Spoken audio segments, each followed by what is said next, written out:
My parents gave my brother a luxury birthday weekend. I got a card that said, maybe next year. So I quietly booked a one-way flight. My name is Leo. I'm 27 and have always been the quiet one in the family.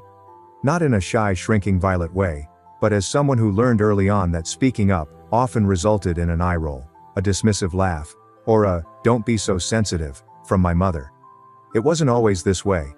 Perhaps it was, and I just didn't realize it as a kid. But I do now. It was especially evident on my birthday this year, when everything that had been simmering beneath the surface for years came to a boil. Let me clarify. My younger brother, Victor, turned 25 in March. Our parents treated him to what can only be described as a luxurious weekend retreat. They leased a lake house 3 hours out of town. A modern glass lodge complete with a wraparound deck, hot tub, fire pit, and private dock. They brought in 2 of his out-of-state pals and hired a private chef for the weekend.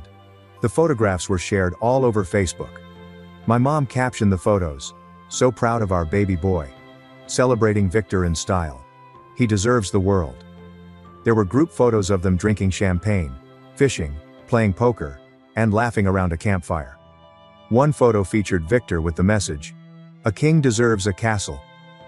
I did not like the photographs. I did not make a comment. I didn't say anything actually. However, that was the first time I felt it in my chest. Not jealousy, but a subtle, creeping knowledge that they would not do this for me. Not because they couldn't, but because they didn't believe I was worth it. Still, I brushed it off. Victor has always been the golden child. He's boisterous, charming, and naturally social. Growing up, I was the straight A student, the one who did not cause trouble and remained up late studying rather than sneaking away. That rendered me invisible. But I imagined they'd do something special for my birthday. My birthday was 2 weeks ago on April 5th. I cleared the schedule just in case. I didn't make any plans with friends. I didn't book anything myself. I didn't want to disrupt any surprise plans, you know? Around 1 p.m., I received a text from my mother. "Stop by the house when you're free today." That was it. No exclamation point. No happy birthday. Nothing. I sighed but went. I told myself she was probably just keeping it cool. Perhaps they were planning something little yet meaningful. I arrived around 3 p.m. Victor was on the couch, going through his phone. Dad was out back mowing the yard. Mom was in the kitchen, humming. When she spotted me, she grinned as if I had stopped in on a Tuesday. "Oh hey Leo," she said. "You made it." I stood in the entryway for a moment. "Yeah, you said to stop by." She nodded, cleaned her hands with a dish towel, and reached inside the refrigerator. "I picked up a cupcake for you," she explained, placing it on the counter. It was one of those basic grocery store cakes, chocolate foundation, white icing, and no candle. She handed me a card in a plain white envelope that was already half opened. Inside was a folded piece of cardstock with the words, "Maybe next year," written in metallic letters. That was it. No personalized message. Not a joke. Just that. Victor did not even look up. I offered a little laugh, more out of surprise than amusement. "That's it?" My mother raised her eyebrows. "Excuse me? This is it? A store-bought cupcake and a card that literally says, 'Maybe next year'?" She leaned on the counter, arms crossed. "Don't be so sensitive, Leo. You're an adult. We figured you didn't need all the hoopla." But Victor got a whole weekend retreat, a chef, a cabin, a crown that said birthday king. "Well, Victor's been going through a hard time," she yelled. "And he's more celebratory. You're so private. We didn't think you'd want a big fuss." I just stood there, the card limp in my palm, and the cupcake began to sweat under the fluorescent lights. My face felt flushed, but my voice remained calm. "It's not about a big fuss. It's about the difference." She rolled her eyes. "Honestly, Leo, this is exactly why we didn't plan anything. You always make everything about you." That did something to me. Something deep. I'd spent most of my life justifying this type of treatment, convincing myself they meant well, and that I was only imagining things. But at that point, I recognized it wasn't me. It never was. I did not argue. I did not raise my voice. I simply reached into my jacket pocket, brought out my phone, and took a snapshot of the lone cupcake resting next to the card. I looked at my mother and replied, "Thanks." Then I turned around to leave. I got in my car, drove straight to my apartment, and scheduled a flight to Lisbon for the following morning. I had been saving for a vacation for 2 years, waiting for the ideal time. So, this was it. That night as I was packing, my father texted me. "No greetings, just say, 'Where did you go?'" I didn't respond. Instead, I shared a photo on Instagram of myself at the airport lounge, boarding pass in hand. The title, "Birthday Retreat. No chef required." Victor liked it after about an hour. So did my cousin Danielle. Then I noticed Mom had viewed my story. 10 minutes later, her name flashed on my screen. I let it ring. Then I silenced it. I sat back, sipped my drink, and awaited the next ping. It did not take long. Another call, then a text. "Leo, this isn't funny, call me." But I was not trying to be funny. I was done being an afterthought. I was finally putting myself first. And Lisbon? Lisbon was only the beginning. I arrived in Lisbon early the next morning, just as the sun was shining gold on the terracotta rooftops. The air was cool and crisp, with a faint scent of ocean and pastry. When I stepped out of the airport, I took a deep breath and felt lighter than I had in a long time. Not in a holiday sense, but more like a weight had been silently taken off my back. One I had no idea I had been carrying for the majority of my life. My hotel was a modest space nestled between 2 faded pink buildings in the Alhama neighborhood. It had uneven walls and a little balcony that overlooked the city. I sat on the bed, and it creaked. The flooring was old but tidy, and it felt familiar. Like no one here anticipated anything from me or predetermined who I was before I ever talked. I didn't answer my folks' texts. Not right away. Not after the 4th call either. The tone of the messages only shifted after I shared a snapshot of a pastel de nata on my account with the phrase, "Breakfast of Kings." At first, it seemed confusing. "You're in Portugal? Is this a work trip? You didn't tell anyone you were leaving." Then came the guilt. "We just wanted a low-key day. Victor didn't even ask for all that stuff. We just thought he needed it. It was supposed to be funny, the card. You're taking it too seriously." But the last one from my mother resonated with me. "You always act like we treat you so horribly, but you never say what you actually want. Maybe if you spoke up more, things would be different." That's when I realized, she didn't get it. She never had. This wasn't because I wanted balloons and a party. This was not about jealousy. This was about years of being ignored, dismissed, and told I was too quiet or sensitive if I brought it up. It was about them going above and above for Victor, while I became background noise, acknowledged only when it was convenient, or when I stopped playing along. On the second night, I sat in a little fado tavern, drinking my drink, while a woman sang in tears. I stared at my phone, her voice haunting and gentle behind me, and eventually texted my father back. I went somewhere I mattered. I did not hear back immediately away, but the next day, I received a group message. It came from Victor. "Dude, what is going on? Mom's freaking out. She thinks you're disappearing or something. She's calling every cousin asking where you are. And why are you being so dramatic? It was just a cupcake. Grow up." I didn't respond to that one either. Instead, I browsed Airbnb and extended my stay. 2 more weeks. I started developing lists of what I wanted to see. Crazy. Maybe even visit Spain. I had not even informed my employer that I would be gone for this long. But, after years of not using my vacation days, they owed me. And I owed it to myself. By the 5th day, the story at home had transformed. My aunt messaged me unexpectedly. "Heard you're in Europe. Good for you. You deserve some spoiling. Let me know if you want the family to back off."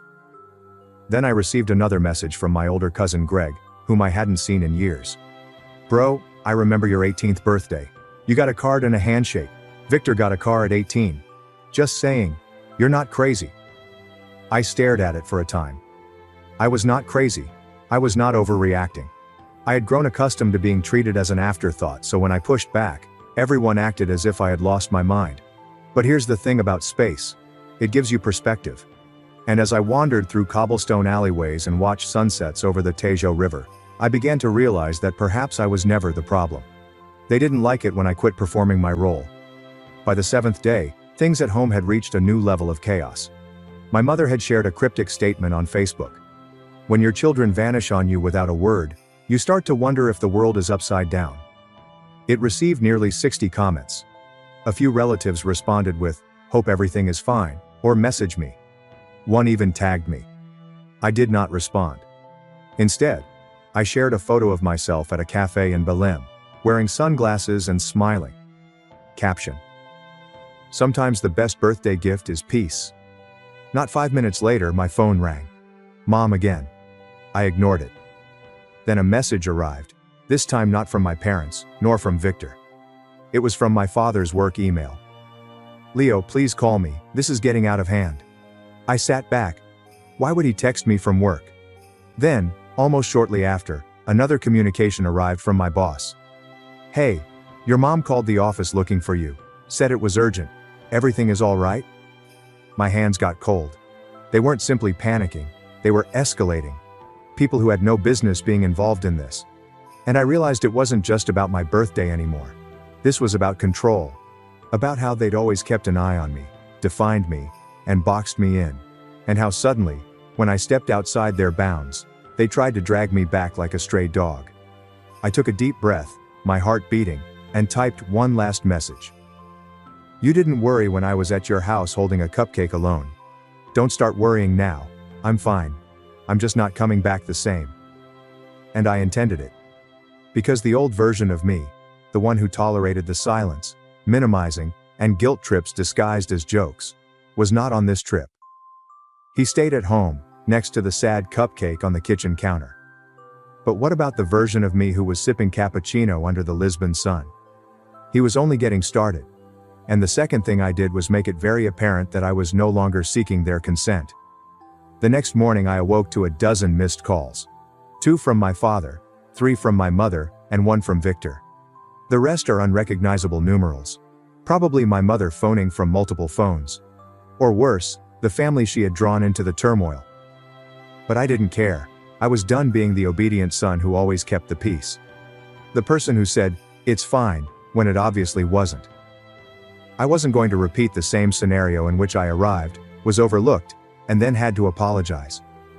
After brushing my teeth, I walked to a tiny bakery near my hotel. The woman behind the desk greeted me as she did every morning. Warmly, cheerfully, and with a genuine grin. I got 2 cakes and a coffee, then grabbed a seat outside. The sky was a lovely blue, striped with clouds, and the street below was waking up. Locals sweeping their stoops, children walking to school, and a man selling books from his wooden cart. I observed them with a peculiar sense of envy. These strangers had no idea who I was, what my background was, or why I was fleeing. However, they treated me better than my own family did.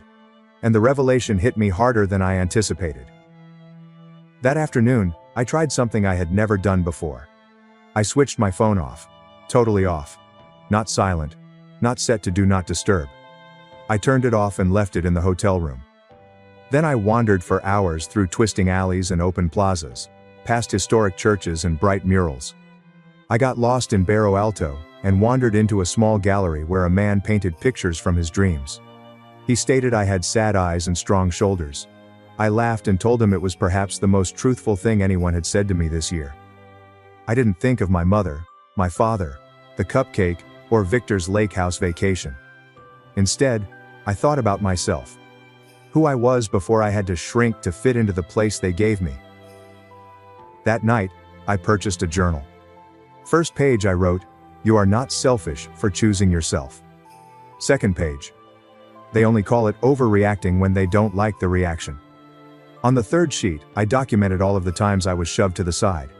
My 18th birthday was forgotten until dinner, when they gave me a $20 gas card, whilst Victor was treated to a party with friends and a football-shaped cake. They arrived late and left early for Victor's soccer game, despite my valedictorian speech. Christmas 2 years ago, I purchased thoughtful gifts for everyone. Victor completely forgot about mine. Her response was, "He's just busy. Don't guilt trip him." The list went on. It was not about the gifts. It was a pattern. The message, "You are not the first priority. You aren't even close." The next day I turned back on my phone. It detonated immediately. A deluge of texts, voicemails, missed calls. And unexpectedly, screenshots.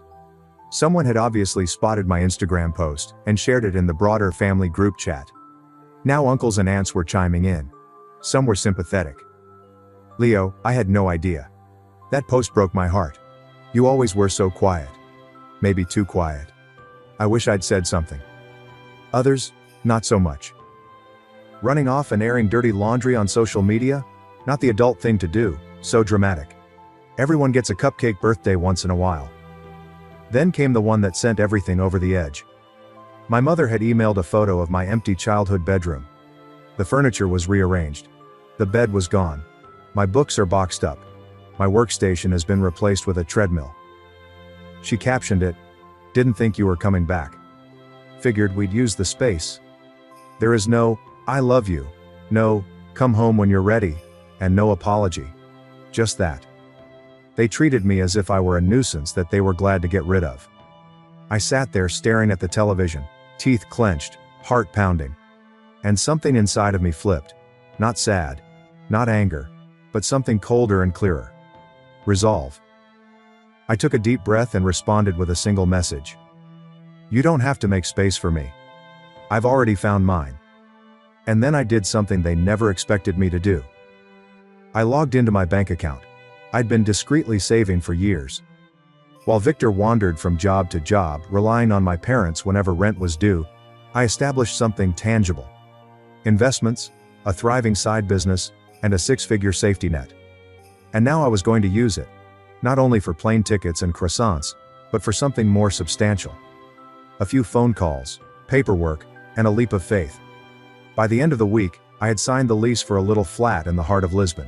Brick walls, open windows, and a writing nook facing the street. It was not fancy, but it was mine. Then I did one more thing. I wrote an email. A basic and polite message. Not furious or dramatic. Subject, resignation notice. I said I was looking for new chances abroad and thanked them for everything. I didn't mention my mother, her calls to the office, or how humiliating that was. But I believe my supervisor understood. She responded 15 minutes later. We'll miss you, Leo. But good for you. Go live your life. And that was all. The ties were cut. No more calendar reminders for family birthdays that I'd forget about. No more turning up out of obligation. There will be no more explanations for why I did not put in more effort. I had worked tirelessly for years. Be quiet, patient, and nice. And I was finished. But just when I believed the story had achieved a quiet, serene conclusion, just when I thought they would finally let it go, something occurred. Something drew me right back in. Something made all the calls, shame, and stillness seem like child's play in comparison. And when I discovered what they did next, I realized they weren't just trying to get me home. They were attempting to eliminate me. I found out on a random Thursday morning. I'd just finished a walk along the waterfront. I have coffee in my hand and the sun is on my back. Life was quieter now. More still. I'd adapted to the pace of Lisbon as if it were always mine. No more checking my phone every several minutes.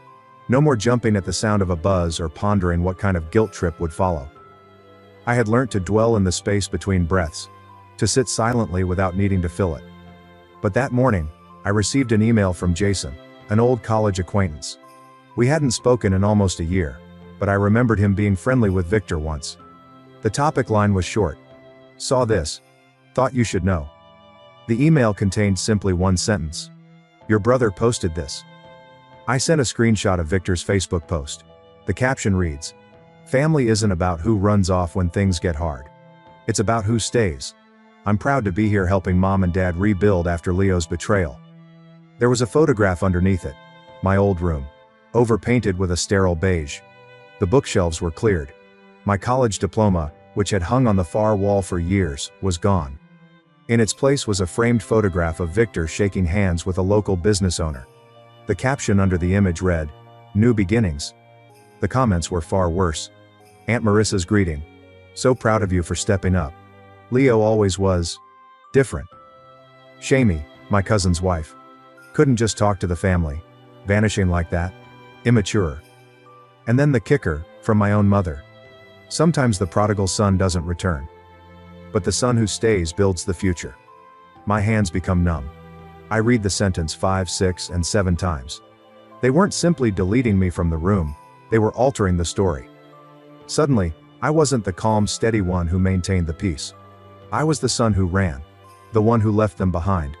The one who did not care. Victor wasn't the golden boy anymore. He was the rescuer. The martyr. The one who stayed to assist mom and dad during their difficult time, which they made for themselves. But this is what impacted me the hardest. They knew I would not defend myself publicly. They were banking on it. They knew I despised drama, confrontation, and show. They expected me to watch calmly from across the seas as they changed the truth. That's when I made my decision. No more silence. No more disappearing to maintain the peace. I opened my laptop and started typing. I did not write a harsh or nasty post. That is not who I am. But I wrote the truth. Calmly. Carefully. Like someone laying down receipts after years of being questioned. I posted it. With no photograph. Just words. For those who have heard a story about me, here is mine. I didn't run away. I did not abandon anyone. I just quit trying to gain the affection and respect that should have come naturally from the folks who reared me. On my brother's birthday, our parents leased a lake house, hired a special chef, and treated him royally. On mine, I got a solitary store-bought cupcake and a card that said, "Maybe next year." When I communicated my pain, I was told I was being overly sensitive. I photographed the present, quietly left, and booked a flight to Lisbon. That decision was not a temper tantrum, it was a boundary. For years, I fulfilled the role they required. Quiet, helpful, low maintenance. I watched as my milestones were skipped, my triumphs were minimized, and my emotions were discarded. And still, I remained loyal. I was given the benefit of the doubt. I showed up. Until I discovered that showing up for people who don't show up for you is not honorable. It is self-abandonment. I've gotten dozens of texts since my departure. Some are kind, while others are harsh. To those who say I should have just spoken up, I did. Multiple times. It didn't really matter until I stopped playing along. I don't want pity. I don't need applause. I just want the truth to exist somewhere free of guilt trips and half-truths. I did not run. I choose serenity. And sometimes, choosing peace entails walking away from those who refuse to see you clearly. I clicked on a post. Then I switched my phone off again. For 2 days. When I turned it back on, I wasn't expecting what I saw. Hundreds of comments. Dozens of messages.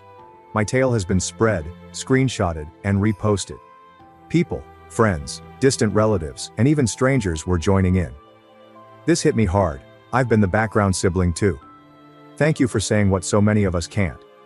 This is why emotional neglect is so hard to explain. It's invisible. Until it's undeniable. Only one message stuck out. It came from Danielle, a cousin on my father's side. We hadn't spoken for years. "Leo, I always thought something was off with how they treated you. I just didn't know how to say it. I'm sorry. I see you. And I'm glad you got out." That marked the beginning of additional voices emerging. Not everyone supported me. Some doubled down. My mother, inevitably, sent another passive-aggressive message. Some people air their wounds instead of healing them. Victor texted me once. "Congrats on your little pity parade. You always love playing the victim." I did not respond. Because I wasn't playing anymore. I was finished performing. And life gradually began to fill with genuine things. I joined a writing club in Lisbon. I landed a part-time job editing English language pieces for a travel magazine. I started cooking again, which I hadn't done since college. I made buddies, real ones. Friends who knew nothing about Victor, the cupcake, or the place where I used to live. Friends laughed at my humor, not at me. Who welcomed me out without any expectations. Who listened when I spoke. A month after the piece became popular, I received an email from a publisher who had seen it and wanted to discuss developing it into a memoir. I was unsure at first. But then I remembered every communication I had received. People say I put into words what they've been feeling for years. Maybe my story wasn't unique. Perhaps it also served as a mirror for others. And perhaps, just maybe, my voice, which had previously been discarded as too quiet, was suddenly loud enough to matter. I accepted the deal.